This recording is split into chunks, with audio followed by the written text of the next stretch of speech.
Bayangkan, di suatu ruang tersembunyi, di balik gerbang batu yang hanya terbuka bagi mereka yang layak, terletak sebuah artefak yang diceritakan mampu mengubah takdir manusia. Sebuah cawan sederhana bagi mata yang tak terlatih. Namun bagi mereka yang mengerti, ia adalah kunci menuju rahasia kehidupan dan keabadian. Kita mengenalnya dengan banyak nama, cawan suci, Holy Grail, atau Sang Graal. Sebuah simbol yang telah memicu pencarian selama ribuan tahun. Dari ksatria Templar yang mempertaruhkan nyawa di tanah asing, hingga para mistikus yang menelusuri petunjuknya di dalam lapisan tersembunyi teks kuno. Semua percaya bahwa siapapun yang menemukan dan memahami hakikatnya akan memperoleh sesuatu yang jauh melampaui harta duniawi. Tetapi inilah rahasianya. Mungkin cawan suci bukanlah sekadar benda fisik yang dapat digenggam. Mungkin ia adalah sebuah teka-teki kosmik, sebuah pintu menuju dimensi pemahaman yang lebih tinggi. Dan itulah mengapa kebenaran tentangnya selalu diselimuti kabut misteri, disembunyikan dari mata publik, dijaga oleh segelangan kecil penjaga rahasia yang tersebar di seluruh dunia. Dalam video ini, kita akan menelusuri jejak cawan suci dari legenda-legenda kuno hingga tafsir spiritual yang jarang diungkapkan. Kita akan mengupas simbol-simbol tersembunyi yang ada di balik kisahnya, mengungkap mengapa gereja, kerajaan, dan aliran mistik berbeda begitu terobsesi terhadapnya. Dan yang terpenting, kita akan mencoba menjawab satu pertanyaan yang telah membingungkan banyak pencari kebenaran selama berabad-abad. Apakah cawan suci benar-benar ada, ataukah ia hanya hidup di dalam jiwa manusia yang siap menerima rahasianya? Namun, sebelum kita melangkah lebih jauh, izinkan saya mengingatkan Anda, perjalanan ini bukan untuk yang setengah hati. Sebab, semakin dekat kita pada kebenaran, semakin banyak lapisan ilusi yang akan runtuh, dan tidak semua orang siap melihat apa yang ada di baliknya. Dan jika Anda masih bersama saya, maka bersiaplah, karena kita akan membuka pintu menuju sebuah misteri yang telah bergetar di hati umat manusia selama lebih dari 2 milenium. Legenda tentang cawan suci berakar jauh sebelum abad pertengahan, bahkan sebelum kisah para ksatria Templar memenuhi halaman-halaman naskah Eropa. Banyak yang mengenalnya melalui kisah Raja Arthur dan para ksatria meja bundar yang memulai pencarian suci demi menemukan cawan ini. Dalam kisah itu, cawan suci digambarkan sebagai bejana yang digunakan Yesus pada perjamuan terakhir, lalu dibawa oleh Yusuf dari Arimatea untuk menampung darahnya saat penyaliban. Namun, jika kita menelusuri lebih dalam, benang merah kisah ini menembus batas budaya dan agama. Di dalam tradisi Celtic, ada legenda tentang sebuah kaldron ajaib milik Dewa Dagda yang tak pernah kehabisan makanan, simbol kelimpahan dan kehidupan abadi. Dalam mitologi Hindu, terdapat Amrita, nektar keabadian yang disimpan dalam bejana surgawi. Dan dalam ajaran alkimia, terdapat Vas Philosophorum, wadah rahasia yang menjadi tempat terjadinya transmutasi jiwa. Sejarah ini menunjukkan bahwa cawan mungkin hanyalah simbol universal, mewakili wadah kosmik yang menyimpan esensi ilahi. Bagi para filsuf dan mistikus, cawan suci adalah lambang dari hati manusia yang murni, yang mampu menampung cahaya kebenaran tanpa terdistorsi. Lalu, mengapa kebenaran ini disembunyikan? Jawabannya mungkin terletak pada sifat manusia. Kekuasaan selalu berusaha mengendalikan sumber-sumber pengetahuan yang dapat membebaskan individu dari ketergantungan pada otoritas luar. Jika cawan suci dipahami bukan sebagai benda yang harus dicari, melainkan sebagai kesadaran yang harus dibangkitkan, maka semua sistem yang dibangun di atas hierarki spiritual akan goyah. Selama berabad-abad, ordo rahasia seperti Kesatria Templar, Rosicrucian, hingga beberapa aliran Gnostik dipercaya menyimpan potongan-potongan petunjuk tentang makna sejati cawan suci. Sebagian menyembunyikannya dalam simbol-simbol arsitektur katedral, sebagian lagi dalam kode-kode di manuskrip kuno.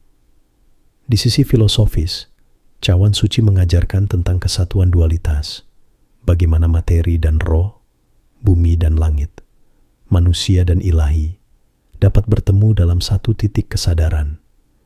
Ia bukan hanya tentang menemukan sesuatu di luar diri, tetapi tentang perjalanan masuk ke dalam batin terdalam, di mana cawan itu sebenarnya berada. Maka, pertanyaan yang sesungguhnya bukanlah di mana cawan suci berada, melainkan apakah kita siap menjadi cawan itu sendiri. Bayangkan sebuah cawan yang terbuat dari bahan tak dikenal, bukan emas, bukan perak, bahkan bukan logam atau batu dari bumi ini.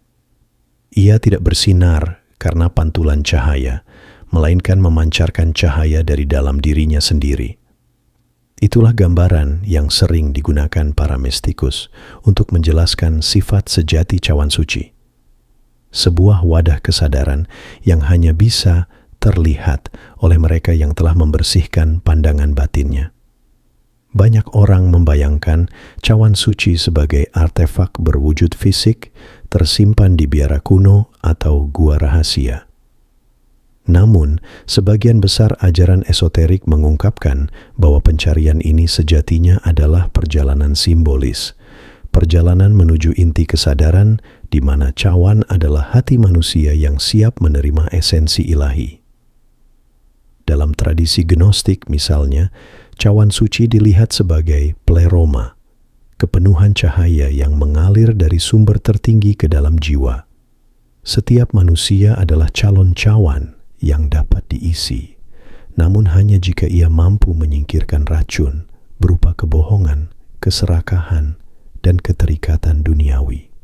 Sama seperti bejana harus dibersihkan sebelum dapat menampung air murni. Demikian pula jiwa harus dimurnikan sebelum mampu menerima kebijaksanaan sejati. Kisah-kisah tentang pencarian cawan suci selalu mengandung ujian. Dalam mitos Raja Arthur, hanya ksatria yang benar-benar murni hati dan bebas dari ambisi pribadi yang dapat melihatnya. Dalam versi lain, para pencari harus melewati serangkaian tantangan yang menguji keberanian, kerendahan hati, dan kejujuran. Ujian-ujian ini bukanlah rintangan fisik semata, melainkan cermin dari pergulatan batin setiap manusia. Jika kita perhatikan, pola ini selaras dengan ajaran spiritual di berbagai budaya. Dalam Buddhisme, pencerahan dicapai bukan dengan menemukan sesuatu di luar, tetapi dengan membebaskan diri dari kebodohan batin. Dalam Sufisme, perjalanan menuju Allah adalah perjalanan kembali ke hati yang suci. Dalam alkimia, opus magnum, pekerjaan besar, bukan hanya tentang mengubah logam menjadi emas, tetapi mengubah manusia biasa menjadi homo luminosus, manusia bercahaya. Cawan suci, dalam pengertian terdalamnya, adalah titik temu antara yang fana dan yang abadi. Ia adalah ruang di mana rahasia penciptaan mengalir bebas. Dan inilah alasannya mengapa kisahnya selalu diselimuti misteri. Karena rahasia ini tidak bisa dimiliki, hanya bisa dialami. Kita bisa mencari selama seumur hidup. Namun jika pencarian itu hanya berpusat pada benda, kita akan melewatkan pesan yang sebenarnya. Seperti pepatah kuno yang mengatakan, "Yang engkau cari telah lama mencari dirimu." Seiring berjalannya waktu, cawan suci telah dibungkus oleh begitu banyak versi cerita, hingga sulit membedakan mana fakta sejarah, mana lapisan simbolis, dan mana sekadar legenda yang dibuat untuk tujuan tertentu. Salah satu kesalahpahaman terbesar adalah anggapan bahwa cawan suci pasti berbentuk fisik dan dapat ditemukan seperti harta karun biasa. Pandangan ini didorong oleh novel, film, dan bahkan beberapa catatan sejarah yang telah diwarnai oleh kepentingan politik maupun agama. Faktanya, dalam banyak tradisi esoterik, cawan suci bukan sebuah benda yang bisa kita genggam, melainkan sebuah keberadaan. Ia lebih mirip pintu kesadaran, terhubung dengan ide wadah ilahi yang menjadi tempat bersatunya aspek maskulin dan feminin Tuhan, roh dan materi, langit dan bumi. Mari kita lihat bagaimana mitos ini berkembang. Pada abad pertengahan, gereja sering mengaitkan cawan suci dengan misi suci para ksatria Templar. Namun, para peneliti modern menemukan bahwa Templar kemungkinan membawa ajaran mistik Timur Tengah, termasuk konsep Sufi dan Kabalah, ke Eropa. Disinilah kemungkinan besar terjadi sinkretisme, percampuran simbol dan makna, di mana cawan menjadi metafora untuk kebijaksanaan rahasia yang tidak boleh jatuh ke tangan penguasa yang salah. Beberapa sumber menyebutkan bahwa cawan suci adalah rahasia darah, sangreal, yang diartikan sebagai garis keturunan suci yang dijaga selama berabad-abad. Versi ini menjadi populer dalam literatur modern, tetapi masih diperdebatkan karena mengubah makna cawan dari sebuah konsep spiritual menjadi sesuatu yang bersifat biologis dan politis. Di sisi lain, kaum alkimia menganggap cawan suci sebagai vas hermeticum, wadah penyempurnaan batin yang memungkinkan terjadinya transformasi rohania. Inilah mengapa banyak karya seni dan manuskrip alkimia menggambarkannya bukan sebagai cawan minum, tetapi sebagai bejana tertutup, seringkali dikelilingi simbol-simbol planet dan zodiak. Ada pula pandangan mistis bahwa cawan suci tidak pernah hilang. Ia selalu ada, tersembunyi di depan mata kita. Namun, untuk melihatnya, kita harus mencapai keadaan kesadaran tertentu. Dengan kata lain, cawan itu tidak bersembunyi dari kita. Kitalah yang masih buta oleh ilusi dunia. Maka, mitos, kesalahpahaman, dan fakta ini membentuk lapisan-lapisan misteri yang membuat cawan suci begitu memikat bagi para pencari kebenaran. Sebab, entah ia nyata atau simbolis, fisik atau metafisik, kisahnya memanggil sisi terdalam dari jiwa manusia, keinginan untuk kembali ke sumber, untuk bersatu dengan yang abadi. Jika cawan suci sesungguhnya adalah simbol dari kesadaran yang murni dan hati yang siap menerima esensi ilahi, maka pencarian terbesar bukanlah menelusuri peta atau menembus gua kuno, melainkan menempuh perjalanan batin yang mengubah diri dari dalam. Berikut adalah langkah-langkah praktis yang dapat membawa Anda mendekati pengalaman menemukan cawan suci versi terdalamnya. 1. Membersihkan wadah batin. Sama seperti cawan fisik harus dibersihkan sebelum diisi, jiwa pun harus dibersihkan dari racun batin, kemarahan, keserakahan, iri hati, dan kesombongan. Latihan sederhana seperti journaling harian, meditasi pengampunan, atau refleksi sebelum tidur dapat membantu Anda menyaring energi negatif yang mengendap. 2. Mengisi dengan cahaya pengetahuan. Dalam ajaran mistik, cawan tidak pernah dibiarkan kosong. Ia diisi dengan air kehidupan, yang dalam konteks ini berarti kebijaksanaan sejati. Anda dapat mengisinya dengan membaca teks-teks spiritual, mempelajari simbol-simbol kuno, atau berdialog dengan guru yang memiliki kedalaman pemahaman. Pilih sumber yang memurnikan hati, bukan yang sekadar memuaskan ego intelektual. 3. Mengasah kepekaan terhadap simbol dan tanda. Banyak tradisi percaya bahwa cawan suci hanya dapat ditemukan oleh mereka yang terbangun terhadap bahasa semesta. Mulailah memperhatikan mimpi, pola berulang, dan intuisi halus yang muncul dalam hidup Anda. Anggap setiap simbol sebagai pesan yang mengarah pada pemahaman yang lebih dalam. 4. Latihan penyatuan dualitas cawan suci adalah titik temu antara roh dan materi.